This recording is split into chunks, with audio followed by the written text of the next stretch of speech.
It's time now for the latest news on what's hot and what's not in the world of technology with Matthew Dickerson on Tech Talk.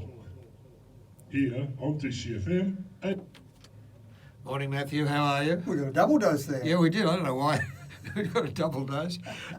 Look, some great stories this morning. Very quickly, cassettes are back in the market again. I've got a box full of them at home.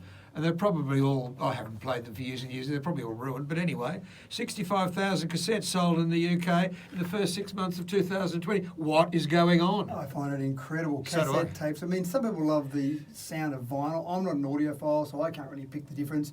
Music sounds good to me, whether it's on vinyl or CD or streaming. But cassette, everyone knows that cassette's nowhere near as good as everything else out there. But as you said, 65,000 in the UK.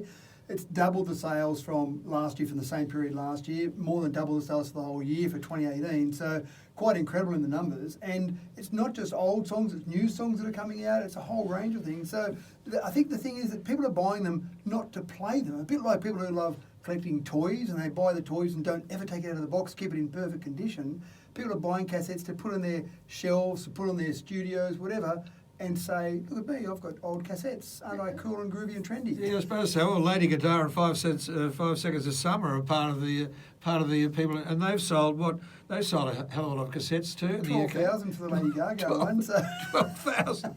I can't even believe that a modern artist would even contemplate. Imagine a record producer saying to a modern artist, now we might put that album out on cassette, and they'd say, what? Are you serious? But they are. They're putting out a cassette and they're selling them. Yeah, I know. Well, Probably for some of your younger listeners, you might need to explain what a What cassette is. yeah, but anyway, the bottom line to all this is, if you get a cassette, you just can't play it to air on an FM radio station. Well, the quality would The be good enough. quality's just nowhere near good enough. And with cassettes, the biggest problem was, apart from the quality, trying to find, track 4 is my favourite, so you fast forward, and then you're holding down the play and the fast forward button to hear it in fast motion, and I think that's the one there. So, yeah, very clumsy. I mean, great technology at the time, but very clumsy technology now in retrospect. Now, Matthew, I've got a searching question for you. Oh, no, here we go. A searching question. Robots can now give full body personalised massages at home. What part of the body do they massage?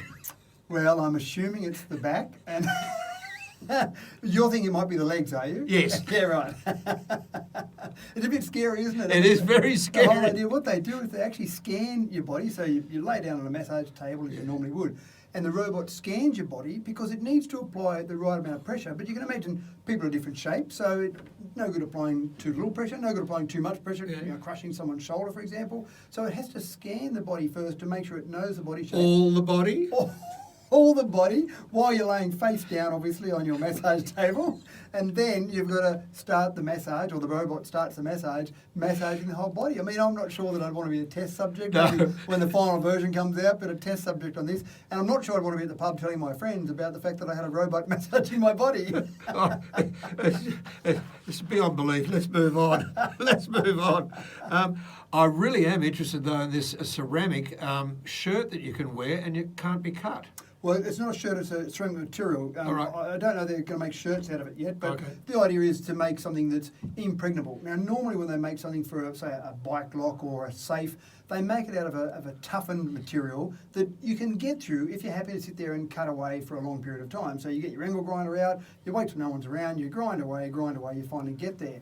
This material that's got a kind of a codam of Proteus, what it does is it changes shape as you're cutting it. So as you start to cut it, it's a ceramic material, as you said, and the ceramic material breaks down and kind of acts like an abrasive or a sandpaper, so that it actually destroys the thing that you're trying to cut it with. So you hit it with an angle grinder, the angle grinder is destroyed, or the blade's destroyed before the material is destroyed, because it's actually cutting into the angle grinder rather than the other way around. Wow. So quite a clever material. But what I really like about this is that we think we've got some pretty good materials out there. We've got lots of materials that we use in different substances, whether it be carbon fibre, whether it be aluminium, there's duralium, a whole range of different materials.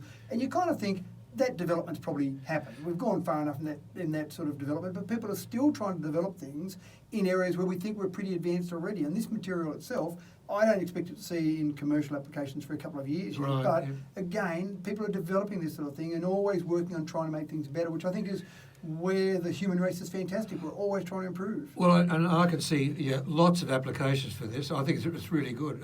And as it develops more, it'll be fantastic. Well, we've got a solar project going on in Mount Isa.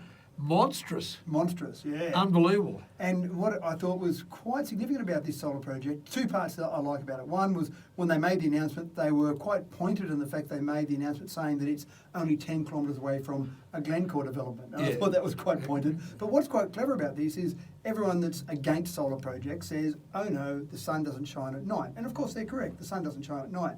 So you've got other methods of generating power so that you can have power 24 hours a day. But this project doesn't rely on other parts of the grid to generate power. It's doing it all in the one spot. So this project, if it goes ahead, will have solar panels and batteries and some gas-fired turbines so that they can produce power out of this particular plant all day and all night. 50 megawatt system is what will be in terms of the solar panels, but again, only 85% of the overall power produced by this plant will be renewables, and the rest will be done by gas turbine, and then batteries will be in there to fill in some of those gaps as well. So I just thought it's a good project to try and take away some of the naysayers about, oh no, solar's terrible, and allow have one project itself that contains all of those components to give power 24 hours a day. Well, I mean, with solar, quite frankly, I was surprised again the other day. Andrew mentioned it, I've mentioned on the program before, that South Australia is so panicked about solar on the roofs of houses that they're going to ask you to turn your solar off in the middle of the day to give the generators a. And I think there'll be a mass riot in South Australia if that ever happened. Yeah, that's right. It's I think ridiculous. it's just ways of managing the grid Yeah, better. I think that's the thing. Here's a little prediction for you, Richard. I did some research on an article I wrote recently and just looked at some of the power changes that's occurring in Australia. My prediction at the moment, and you can take this and play it back to me in 5 years, 6 years' time, by the end of 2020... We record everything that is said in this place, you know that. By the end of 2026, that's the time, that's the point when Australia would change over, in my belief, to hit the 50% from renewables power generated in this nation. And we're on a good trajectory at the moment. Non-renewable power is on its way down, renewable power is on its way up. When I've graphed that, made a few estimations and a few assumptions, 2026, the end of 2026 is, I think, when we'll tip over 50% from renewables. Oh, that's terrific, mate. And well, if it's true. Well, if it's true, but I like your prediction, and I'm prepared to support it at this stage. Good. And even if you're wrong by a couple of years, it's sensational to know that we're heading towards that. Yeah, that's right. what it's all about. Yeah. Very quickly, Samsung, their new release. Where's my clunker? All right, what are you going to do with that? Well, no, nothing. They're talking about a few new devices at the Samsung launch on 5th of August. Obviously, they're trying to hype things up a bit. It'll be a virtual launch, unfortunately. Normally you have thousands of people in a crowd and they cheer all the announcements. But there'll be a few different devices. The new Note 20. So the Note 10 is the current Note. A nice phone. It's got a stylus. People find it very popular when they need to be able to write on their phone. There'll be a Note 20 out. 3 versions is the rumour. 3 versions of the Note 20. The ultimate, is there... They'll have an Ultra on there. Ultra, They'll have the Note 20, the Note 20 Plus and the Ultra. Again, these are just rumours. They could be wrong, but three versions are rumoured to be out. There'll also be an announcement, presumably, around some new earpods, or they've got Galaxy earbuds now. There'll be a new version of those. There'll be noise cancelling. There'll also be a new watch. So again, there's a lot of competition between Apple and Samsung. So when Apple brings something out new, Samsung wants to compete. So there'll be a new watch out, and a new tablet will presumably be out as well. So after the 5th of August, we'll have a bit of a look at those different products. But again, the rumours are pretty strong now. They'll have a few different products out there. And again, there's great competition between Apple and Samsung. Each time one leapfrogs the other one comes back, and there'll be a new product out from the other competitor. And what it means for you and I as consumers is, as you picked up there, your phone gets better each time you buy a new one. It doesn't matter whether you're in the Apple camp or the Samsung/Android camp, the products keep getting better all the time. Well, I'm in the Android camp because that's a Samsung 5G, and it's a very good phone. But it's 2 years old, or nearly 2 years old. And I do need a new watch. And I do need a new tablet. My tablet's about 5 years old, and it really is a bit slow and a bit clunky now. It won't load. It gets onto a large photo out of one of the newspapers, and it won't load beyond that. It's just had it. Well, I think the 5th of August might be a Wednesday, and I'm normally up at some ridiculous time in the morning to watch these launches. So if it times in as a Wednesday, I'll come in bleary-eyed and we'll chat about what happened at the launch a few hours previous to that. Fantastic. Good on you, Matthew. Good to talk with you. Tech Talk every Wednesday morning, around about 20 past 9. It's 25 to 10 right now. You have to shoot off, so I'll say bye-bye.